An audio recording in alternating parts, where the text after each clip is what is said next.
Assalamualaikum warahmatullahi wabarakatuh. Selamat pagi anak-anak. Kali ini kita akan belajar mengenai sistem reproduksi pada manusia, yaitu membahas tentang struktur dan fungsi organ reproduksi pada wanita dan proses oogenesis.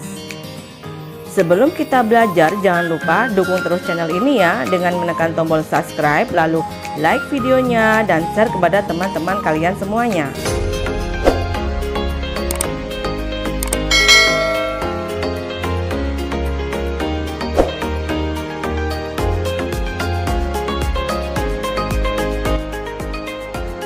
Organ reproduksi pada wanita dan proses oogenesis.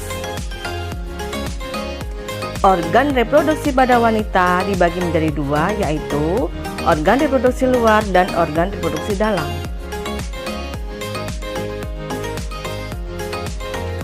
Organ reproduksi luar merupakan organ reproduksi yang terletak di luar tubuh dan dapat diamati secara langsung. Di antaranya ada vulva, klitoris, labium mayor, labium minor, dan uretra. Vulva yaitu celah paling luar dari alat kelamin wanita yang berlanjut berupa saluran ke dalam yang disebut vagina. Dinding vagina ini tersusun berlipat-lipat atau mempunyai selaput lendir yang berfungsi untuk mempermudah persalinan. Pada bagian vagina ini dilapisi oleh selaput tipis atau yang disebut dengan selaput darah atau himen. Selanjutnya klitoris merupakan jaringan erektil kecil yang sensitif terhadap rangsangan. Labium mayor yaitu lapisan paling luar yang menutupi seluruh organ kelamin wanita. Labium minor yaitu lapisan yang menutupi saluran vagina. Yang terakhir adalah uretra, yaitu saluran yang letaknya pada organ kelamin tetapi hanya berfungsi untuk saluran keluar urin. Organ reproduksi dalam merupakan organ reproduksi yang terletak di dalam tubuh dan tidak dapat diamati secara langsung. Organ reproduksi dalam antara lain terdiri dari ovarium, ovidak atau tubang falopi, uterus atau rahim, dan serviks. Ovarium yaitu organ yang berbentuk seperti telur di dalam rongga badan dekat pinggang yang berjumlah sepasang. Ovarium berfungsi untuk memproduksi ovum atau sel telur dan menyekresi hormon estrogen dan progesteron.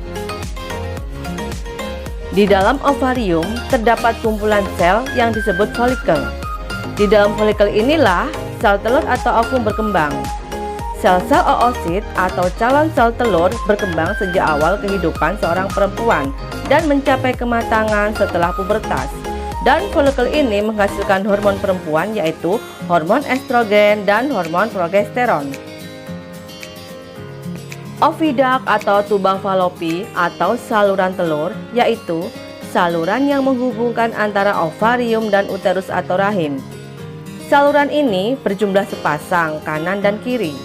Pada bagian pangkalnya seperti corong dinamakan infundibulum yang dilengkapi dengan serabut halus atau selia yang disebut fimbriae.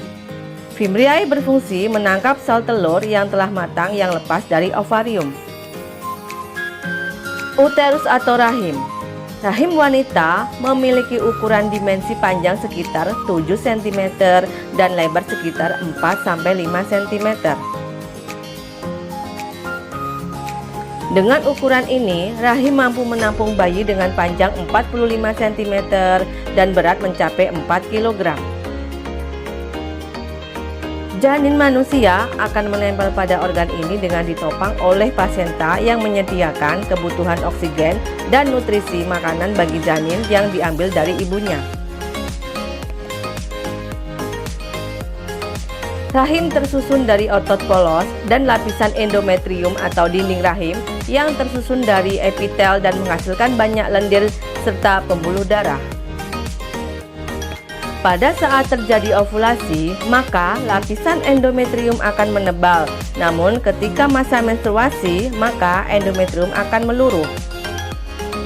Serviks atau leher rahim berfungsi mengalirkan darah ke vagina saat menstruasi, mengarahkan sperma ke rahim, dan mendukung kepala janin saat melahirkan. Vagina merupakan saluran darah saat menstruasi dan jalan lahirnya bayi. Proses oogenesis adalah proses pembentukan dan pematangan sel telur atau ovum yang terjadi di dalam ovarium.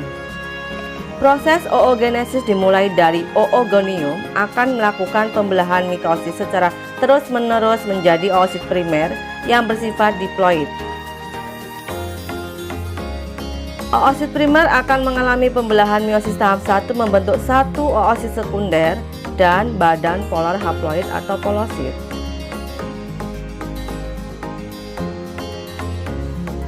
Polosit kemudian mengalami pembelahan meiosis tahap 2 menghasilkan dua polosit.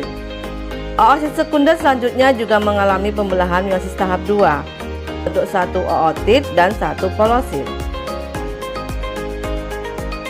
Ootit kemudian mengalami diferensiasi membentuk ovum. Pada akhir peristiwa oogenesis, dari satu sel induk telur atau oogonium akan dihasilkan satu sel telur atau ovum yang bersifat haploid